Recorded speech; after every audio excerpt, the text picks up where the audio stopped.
मिथिला नगरी उस समय अपने वैभव के शिखर पर थी। राजा जनक के न्यायपूर्ण और धर्म प्रधान शासन में ये भूमि केवल समृद्ध ही नहीं, बल्कि आध्यात्मिक चेतना का भी केंद्र थी। स्वयं राजा जनक को लोग विदेह कहते थे, क्योंकि वे कर्म करते हुए भी मोह से रहित थे। ऐसी पावन भूमि पर जन्मी थी राजकुमारी सीता, जो केवल जनक की पुत्री ही नहीं, बल्कि धरती माता की अवतार मानी जाती थी। सीता बचपन से ही अद्भुत गुणों से युक्त थी। उनमें सौंदर्य था, पर उससे भी अधिक शालीनता और मर्यादा। उनमें कोमलता थी, पर साथ ही आत्मबल भी। राजा जनक जानते थे कि ऐसी कन्या का विवाह किसी साधारण पुरुष से नहीं हो सकता। उनके लिए वर वही हो सकता था जो धर्म, शक्ति और संयम तीनों में श्रेष्ठ हो। राजा जनक के पास भगवान शिव का एक दिव्य धनुष था।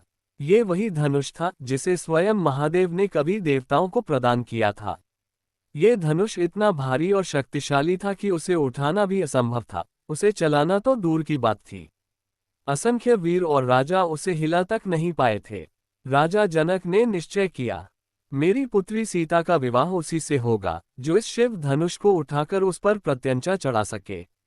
यही बना सीता स्वयंवर की शर्त। राजा जनक ने चारों दिशाओं में दूत भेज दिए। संदेश गया, मिथिला में सीता स्वयंवर आयोजित होगा। जो भी राजा या राजकुमार शिव धनुष उठा सके, वही सीता का पति बनेगा। ये समाचार सुनकर संपूर्ण आर्यावर्त में हलचल मच गई। अनेक पराक्रमी राजा, महारथी, योद्धा और अहंकारी वीर मिथिला की ओर चल पड़े। मिथिला को स्वर्ग के समान सजाया गया। राजमार्ग पुष्पों से भर दिए गए, महलों पर ध्वज फहराए गए, स्वयंवर मंडप स्वर्ण और रत्नों से सजाया गया। राजा जनक के महल में उत्सव था, पर उनके हृदय में चिंता भी थी। क्या कोई योग्य वर मिलेगा या मेरी पुत्री अविवाहित रह जाएगी? सीता शांत थी, वे मन ही मन जानती थी कि उनका जीवन सामान्य नहीं है। स्वयंवर का दिन आया, एक एक कर बड़े बड़े राजा आगे बढ़े। कोई धनुष के पास पहुंचा पर उसे हिला न सका। कोई उठाने का प्रयास करता तो पसीने से लथपथ होकर गिर पड़ता। किसी की कमर कांप जाती, किसी के हाथ थरथरा जाते। कुछ राजाओं ने तो धनुष को देखकर ही पीछे हटना उचित समझा। सभा में धीरे धीरे हंसी और फुसफुसाहट फैलने लगी। राजा जनक का मुख पीला पड़ गया। सीता की आंखों में करुणा थी। उसी सभा में महर्षि परशुराम भी उपस्थित थे। वे शिव भक्त थे। राजाओं की असफलता देखकर वे बोले, ये सब स्वयं को वीर समझते हैं, पर शिव धनुष का सम्मान करना नहीं जानते। सभा में भय व्याप्त हो गया। उसी समय मिथिला में महर्षि विश्वामित्र भी उपस्थित थे। उनके साथ अयोध्या से आए थे श्री राम और लक्ष्मण। विश्वामित्र ने राम की ओर देखा।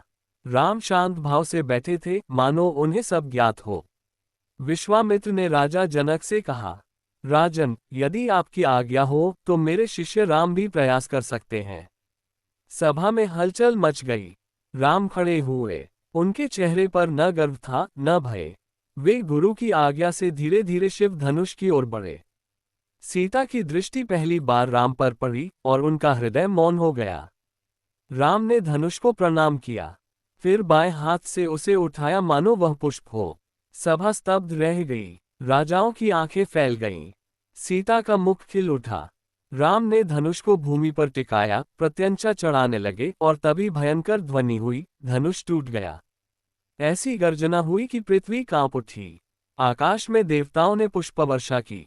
शिव धनुष भंग हो चुका था। सभा में पूर्ण मौन था। राजा जनक की आंखों से आंसू बहने लगे। उन्होंने घोषणा की, यही है मेरी पुत्री के योग्य वर। सीता उठी और उन्होंने श्रीराम के गले में वरमाला डाल दी। वह क्षण केवल विवाह का नहीं था, वह धर्म और मर्यादा के मिलन का क्षण था। धनुष भंग की ध्वनि सुनकर परशुराम क्रोधित हो गए। वे राम के पास आए, परंतु राम के विनम्र शब्दों और संयम ने परशुराम के अहंकार को शांत कर दिया। परशुराम ने पहचान लिया, यह कोई साधारण मनुष्य नहीं, स्वयं नारायण है। राजा दशरथ को संदेश भेजा गया। अयोध्या से पूरा राजपरिवार मिथिला आया। चारों भाइयों का विवाह तय हुआ। राम सीता, लक्ष्मण उर्मिला, भरत मांडवी, शत्रुघ्न श्रुत कीर्ति, वैदिक मंत्रों के बीच राम और सीता का विवाह संपन्न हुआ। देवता साक्षी बने, धरती ने आशीर्वाद दिया। यह विवाह केवल दो व्यक्तियों का नहीं था, यह आदर्श गृहस्थ जीवन की स्थापना थी। सीता स्वयंवर और शिव धनुष भंग कथा हमें सिखाती है। शक्ति का अर्थ अहंकार नहीं, सच्चा बल संयम से आता है। ईश्वर स्वयं योग्य को चुनते हैं। श्री राम ने बल दिखाया पर विनम्रता नहीं छोड़ी। सीता ने प्रेम दिखाया पर मर्यादा नहीं छोड़ी।